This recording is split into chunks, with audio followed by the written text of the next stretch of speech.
If you're considering a 4th generation Nissan Pathfinder, you've found the right video. We're going to look at the transmission and how to protect yourself from possible issues, cover some tips to help used Pathfinder shoppers decide which model year is best for them, and dive into some other tips from the owners community that secondhand Pathfinder shoppers can use to help them find the best used model for their dollar. So let's begin.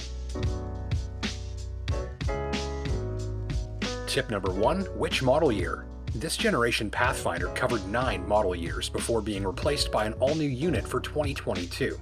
During its run from model years 2013 to 2021, the last generation Pathfinder underwent numerous changes and updates, including a major overhaul for model year 2017. This brought improved aerodynamics, new fascias, plenty of new and redesigned features and styling elements, an increase in towing capacity from 5,000 to 6,000 pounds, a completely retuned suspension and steering system, updated infotainment, and an engine with more torque, horsepower, and a multitude of improvements. 2 years later, for 2019, the Pathfinder added LED headlights, standard intelligent cruise control on more trim grades, and more. So if it's in your budget and you want the most up-to-date and efficient Pathfinder driving experience possible, a 2017 or newer unit is probably the way to go. Tip number 2, the CVT. Some Pathfinder owners have reported frustrating transmission problems, most have not. If the transmission in the Pathfinder you are considering hasn't been regularly serviced in a dealer setting, or has had maintenance neglected by previous owners, it's at an elevated risk of potentially pricey trouble. So to protect yourself, seek out service records that prove all maintenance has been performed on time and in a dealership setting, which ensures that proper inspections have been completed, software updates have been applied, and that warranty-valid procedures, parts, fluids, and equipment were used to care for the transmission. You'll want to avoid a Pathfinder where servicing records are unclear or incomplete, or any used model that exhibits unwelcome transmission behavior on your test drive, like slamming, lurching, clunking, or otherwise clumsy operation.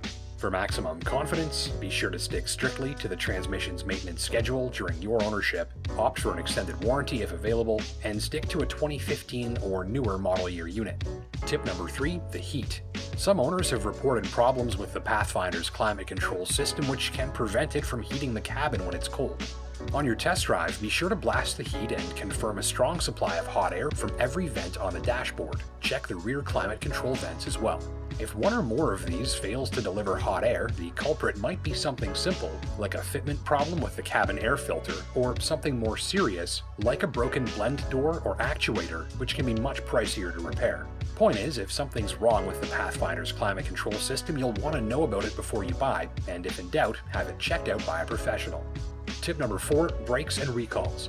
Some owners say they're disappointed with a shorter than expected lifespan from braking system parts, as well as performance issues. Nissan also recalled a large number of early model Pathfinders from this generation to correct latent safety defects with the braking system. So step 1 here is to make sure that all recalls are up to date, and if the vehicle you're considering has been regularly serviced in a dealer setting, that's probably the case. On your test drive, operate the brakes to stop the vehicle slowly, at a moderate speed, and then rapidly in an appropriate setting. Perform each stopping test several times, and if you notice any unwanted noise, harshness, or a tendency for the vehicle to pull to one side or the other, then have it seen by a professional before you buy. Remember that a pre-purchase inspection, or PPI, is a good idea as a final step before buying any used vehicle, and it can quickly reveal wear and problems with braking system parts, maximizing safety. Tip number 5, electronics. Though most Pathfinder owners don't report trouble with onboard electronics, test driving shoppers are advised to triple check for satisfactory operation of the motorized tailgate, Bluetooth system, motorized seat controls, cruise control, and all power windows and locks before their purchase.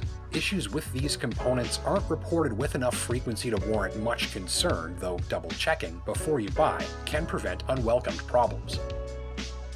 If you already drive a used Nissan Pathfinder from this generation, your fellow drivers would love to hear about your experience down in the comments section. I'm Justin Pritchard for Driving.ca. Hit that like button below if you learned something new, and until next time, take care and drive safe.